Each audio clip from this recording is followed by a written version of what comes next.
Di bulan ini tema gereja kita adalah Spread the Love. Wah, sebarkan cinta. Dan kalau kita ngomong sebarkan cinta, kenapa sih sebarkan cinta? Karena memang bulan Februari sendiri memang salah satu bulan yang didedikasikan untuk kasih sayang, ya.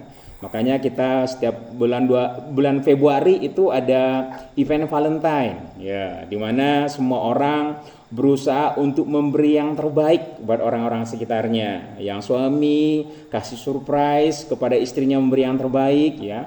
Terus kalau mungkin anak-anak berikan yang terbaik, beli suatu kado buat orang tuanya, atau sebaliknya. Terutama buat mereka yang masih masa pacaran, ya. Ini adalah momentum di mana mereka memberikan yang terbaik, ya. Karena memang sekali lagi kasih itu identik dengan memberi, ya. Karena memang salah satu ungkapan kasih yang paling sederhana, yang paling real, yang paling nyata itu memberi. Dan kalau kita berbicara tentang kasih, maka kekristenan sendiri adalah satu agama yang menekankan atau bercirikan kasih, ya. Makanya kalau misalnya kita dengar di luaran gitu, ya, kalau misalnya ada orang atau pihak lain yang kecewa dengan orang Kristen, maka yang diserang itu biasanya kasih. Oh, katanya agama kasih, kok pemarah? Katanya agama kasih, kok dendam? Katanya agama kasih, kok nipu? Gitu, ya. Maka ketika kekristenan itu dicerca, maka yang diserang itu adalah kasih.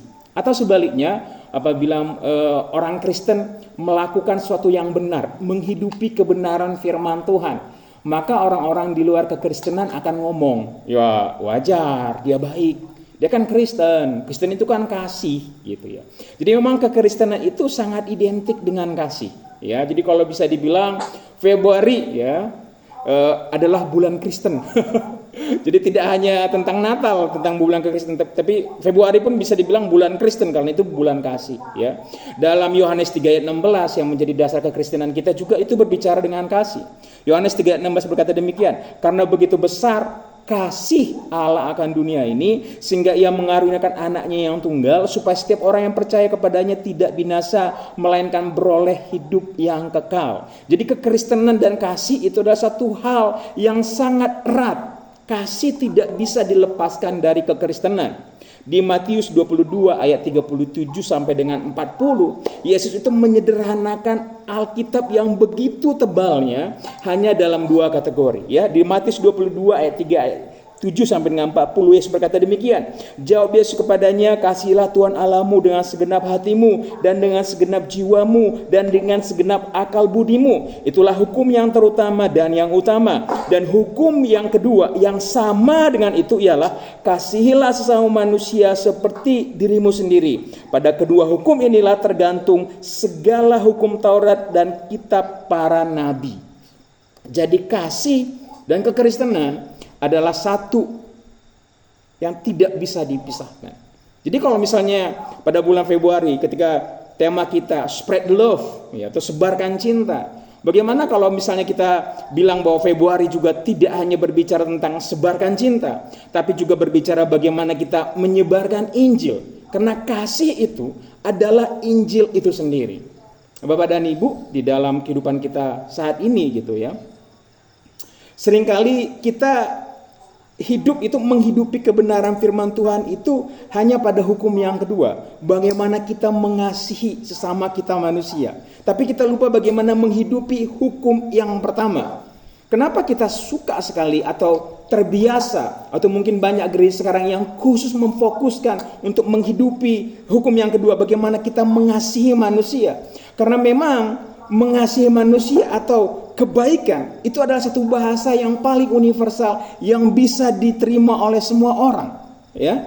Kasih atau perbuatan baik atau kindness, ya, dalam 1 Korintus berapa gitu, ya, definisi kasih itu adalah sesuatu yang benar-benar kita tekankan, yang kita pelajari bersama-sama, yang kita sungguh-sungguh dalami bersama-sama.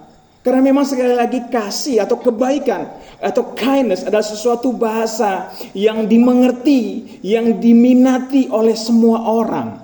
Tetapi kalau kita hanya berhenti pada kindness, pada kebaikan saja, maka kita lupa esensi kekristenan yang kedua. Bagaimana kita mengasihi Tuhan. Ya, Bapak dan Ibu, saya akan balik lagi tentang ketika kita mengasihi. Ya, kalau kita ngomong misalnya khusus bulan Februari gitu ya, kita memberi gitu Bapak dan Ibu. Biasanya kalau kita memberi buat orang yang kita kasihi, biasanya kita memberi yang biasa aja atau yang terbaik Bapak dan Ibu. Pasti yang terbaik ya. Apalagi misalnya bulan Februari gitu ya. Mungkin bulan Februari ini mungkin salah satu perbuatan baik yang paling sederhana membelikan coklat buat orang yang kita kasihi. Ya, biasanya kalau misalnya kita beli coklat mungkin cuma sekedar coklat ayam begitu ya. Karena bulan Valentine gitu ya. Wah, spesial momen nih ya. Kita pasti berusaha untuk memberikan yang terbaik gitu ya. Saya punya teman karena Valentine begitu ya.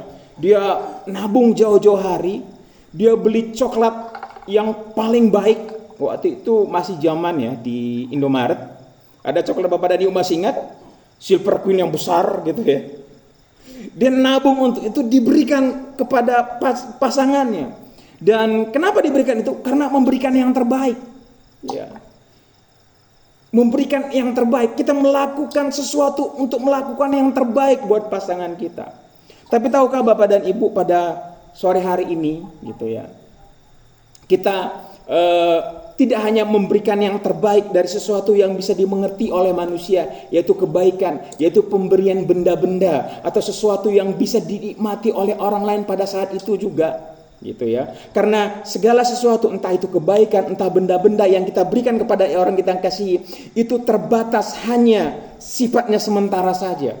Seperti teman saya tadi, kasih coklat yang besar, yang mahal begitu ya, diberikan kepada pasangannya, itu bentuk kasihnya. Dia sungguh mengasihi ke pasangan sehingga dia beri coklat yang besar. Tetapi coklat yang besar ini hanya berlaku sementara saja. Begitu coklatnya dimakan gitu ya, seminggu mungkin berhabis karena dia besar begitu ya. Setelah seminggu kemudian habis, kemudian hilang. Yang tinggal mungkin cuma memorinya. Pasangan aku pernah belikan sesuatu yang besar, yang istimewa. Sudah selesai begitu saja. Tapi ada satu buah pemberian yang seharusnya ini adalah pemberian yang paling berharga, yang seharusnya kita berikan kepada orang lain, dan pemberian yang terbaik, dan inilah pemberian yang terbaik, dan pemberian yang terbaik ini kita berikan kepada orang lain, itu tidak saja berlaku atau tidak saja bermanfaat buat hari ini, tetapi juga bermanfaat pada kesudahan, bermanfaat pada yang namanya kekekalan. Apa itu Bapak dan Ibu? Pemberian terbaik yang bisa kita berikan kepada orang lain. Tapi kita sering sekali lupa, kita sering sekali takut untuk memberikan ini, karena kita tidak yakin bahwa ini pemberian yang terbaik, yaitu Injil Bapak dan Ibu.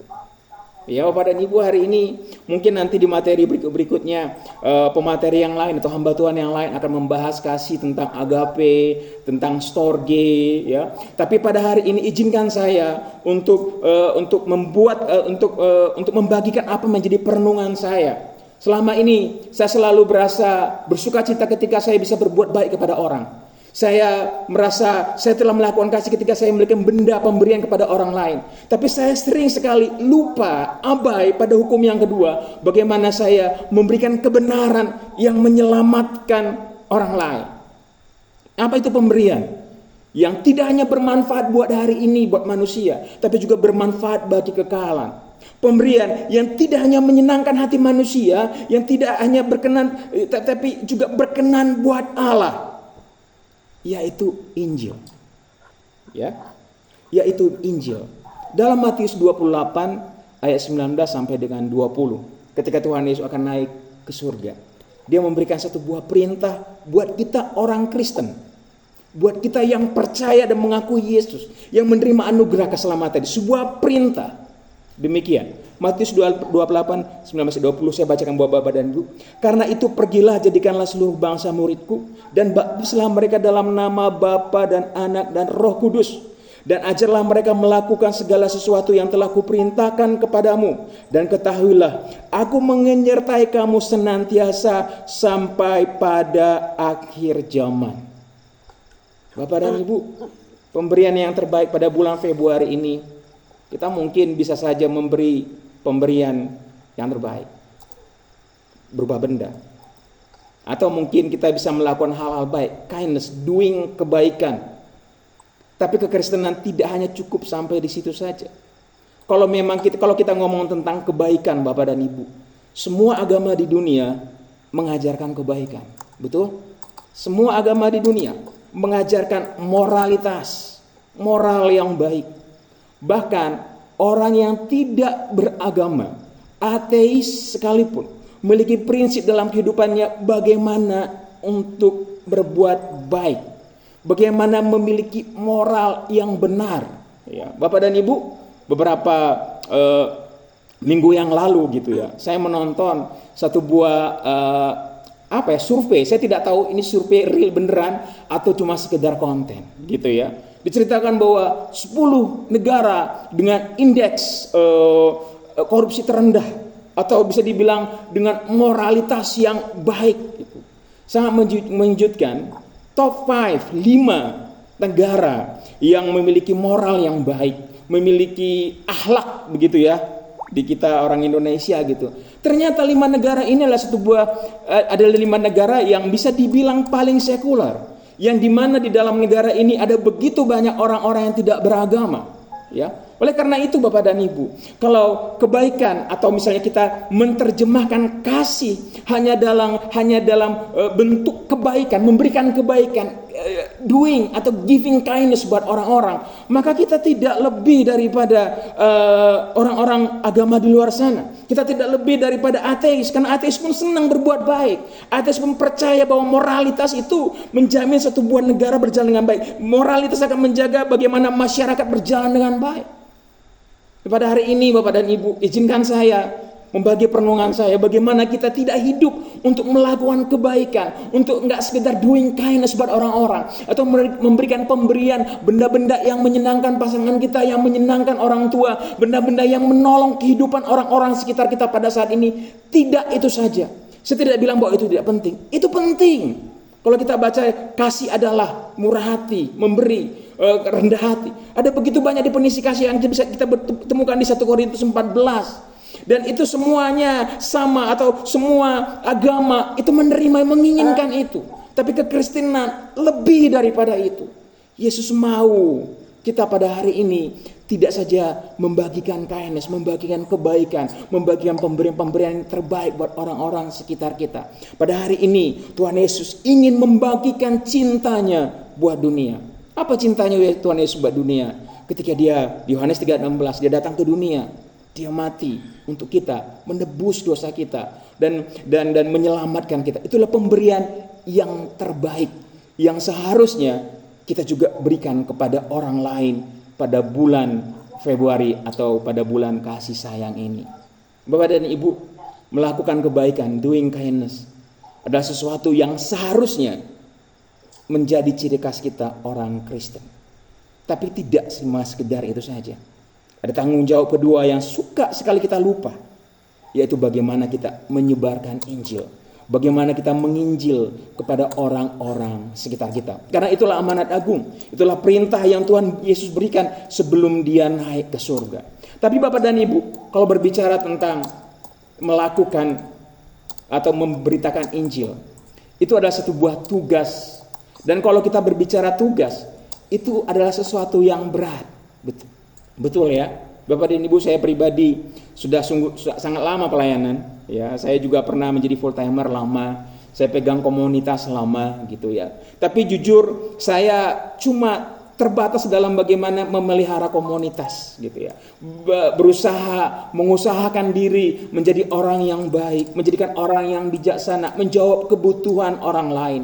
Tapi saya ada satu missing dalam kehidupan saya, di mana saya itu tidak terlalu berani untuk menginjil. Tidak terlalu berani untuk menginjil, merasa beban untuk menginjil. Padahal itu adalah perintah yang harus kita lakukan. Itu adalah sesuatu yang menyenangkan hati Tuhan. Ya, dalam Yohanes 15 ayat 14 Tuhan Yesus berkata demikian. Kamu adalah sahabatku jika kamu berbuat apa yang kuperintahkan kepadamu. kualitas orang Kristen yang melakukan kebenaran firman Tuhan, ya artinya tidak hanya sekedar melakukan buah-buah roh, doing kindness, adalah sesuatu yang menyenangkan hati Tuhan, tapi juga bagaimana menghidupi atau melakukan apa yang menjadi amanat agung. Tuhan Yesus kasih ganjaran, diangkat atau setarakan dengan sahabat. Bapak dan Ibu, di bulan Februari ini biar ini menjadi satu buah kesadaran kita secara kolektif di Overflow Church, bahwa kita dipanggil tidak hanya menjadi orang baik, bahwa kita tidak dipanggil untuk menjadi berkat, untuk menyenangkan orang-orang sekitar kita saja, tapi kita juga dipanggil untuk memberitakan Injil. Tapi sekali lagi, buat saya pribadi, terkadang untuk menginjil itu adalah satu hal yang berat. Ternyata bagaimana supaya kita memiliki kemampuan supaya kita bisa menginjil.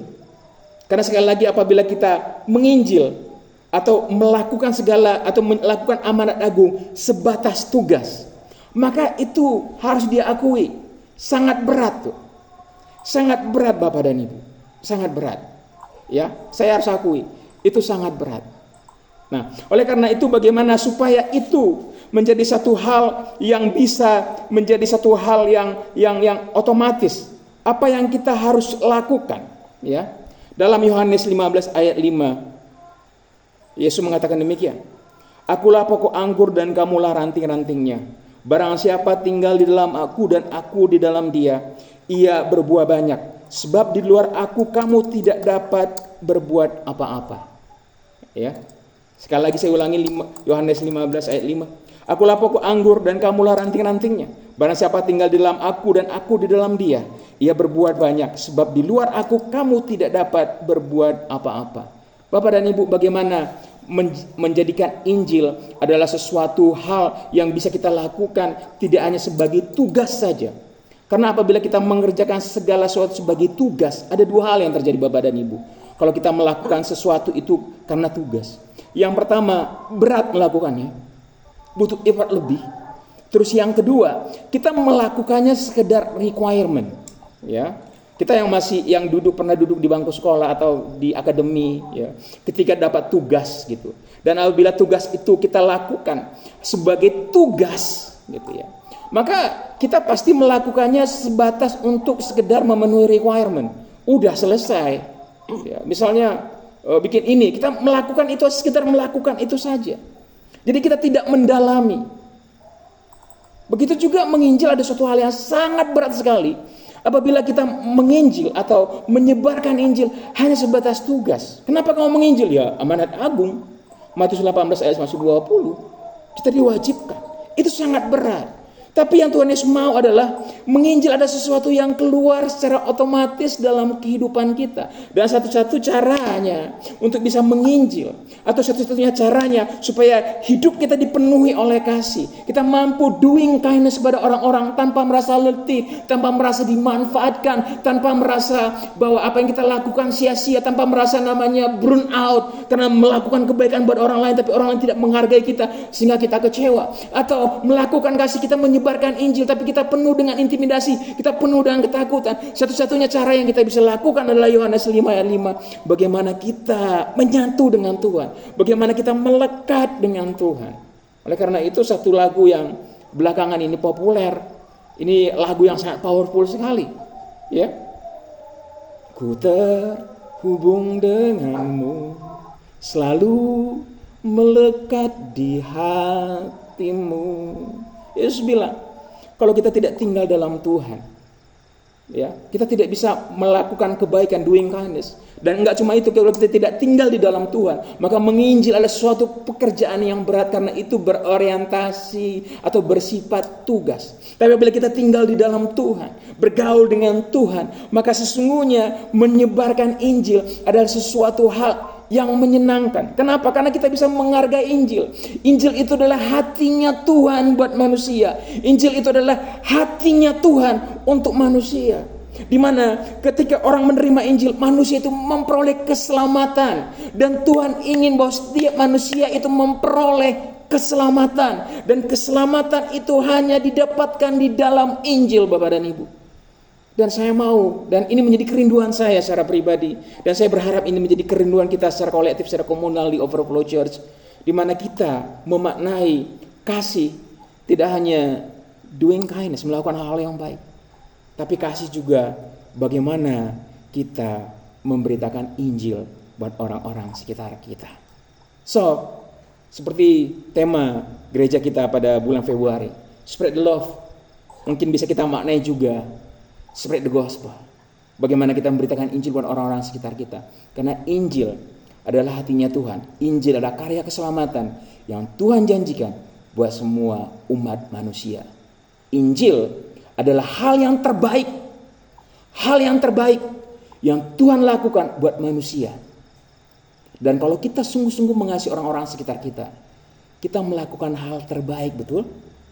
Dan hal terbaik yang bisa kita lakukan, yang kita bisa berikan kepada orang lain, yang tidak hanya baik untuk kehidupan mereka di dunia, tapi baik juga karena ini akan memberikan kekekalan buat orang lain, adalah memberitakan Injil.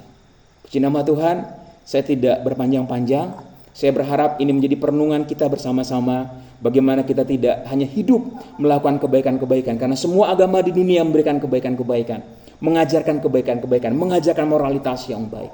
Tapi bagaimana kita hidup juga memberitakan Injil, memberitakan kasih, memberitakan karya Tuhan yang paling mulia, kasih Tuhan yang paling mulia, yaitu Injil itu sendiri. Puji nama Tuhan Bapak dan Ibu, dan biar nama Tuhan dipermuliakan dalam segala hal yang kita lakukan. Saya kembalikan ke Bapak Gembala, Bapak Denny. Terima kasih.